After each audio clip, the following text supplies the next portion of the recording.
In the misty highlands of Scotland lies Loch Ness, a body of water more than 20 miles long and nearly 800 feet deep. For centuries, stories have whispered of a creature lurking within its dark waters, a massive, serpentine beast with a long neck rising above the surface. To most, the Loch Ness Monster is a hoax, a trick of waves, or a tourist attraction. But what if Nessie is something far stranger? What if Loch Ness Monsters are survivors of ancient marine reptiles, still alive in our time? The popular image of Nessie with its long neck and bulky body bears a striking resemblance to reptiles that dominated Earth's oceans more than 65 million years ago.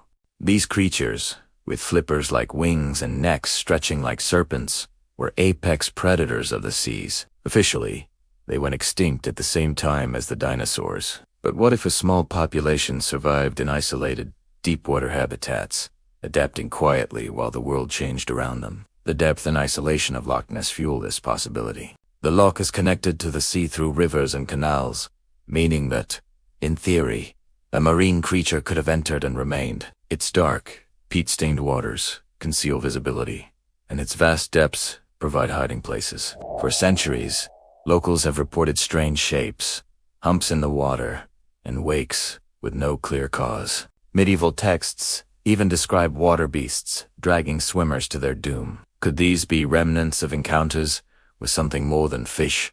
The modern legend began in the 1930s, when a photograph of a long-necked figure in the loch, the famous Surgeon S photos, captured the public imagination. Though later exposed as a hoax, it cemented Nessie as a cultural icon. Yet sightings did not begin or end there. Fishermen, tourists, and even scientists have reported unexplained sonar readings and ripples too large for ordinary animals. In 1954, a fishing boat recorded sonar contact with a large moving object 150 feet below. In 2003, a BBC survey of the loch found nothing but skeptics. Note that absence of evidence is not evidence of absence. Could plesiosaurs, or something like them, really have survived? Some scientists argue against it, pointing out that plesiosaurs were marine creatures requiring salt water, while Loch Ness is freshwater. But life is adaptable. Whales evolved from land mammals into marine giants. Crocodiles thrive in both salt and fresh water. If even a few plesiosaurs survived into modern times,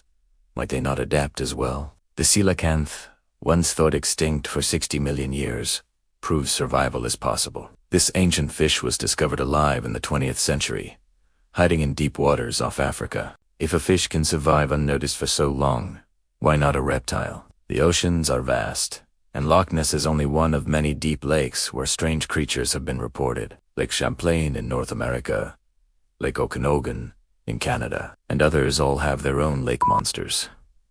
The pattern suggests a wider mystery. Skeptics propose alternative explanations. Nessie might be misidentified sturgeon, seals, or floating logs. The human eye, eager for wonder, often transforms shadows into monsters. But the persistence of the plesiosaur-like image across decades is harder to dismiss. Why do so many describe the same shape? A long neck, a humped body, a creature gliding silently beneath the waves. If Nessie were a surviving marine reptile, the implications would be staggering. It would mean extinction is not always final. It would mean creatures from the age of dinosaurs still share our world. It would transform Loch Ness from a tourist attraction into one of the most important natural sanctuaries on Earth. And it would force us to rethink the line between science and legend.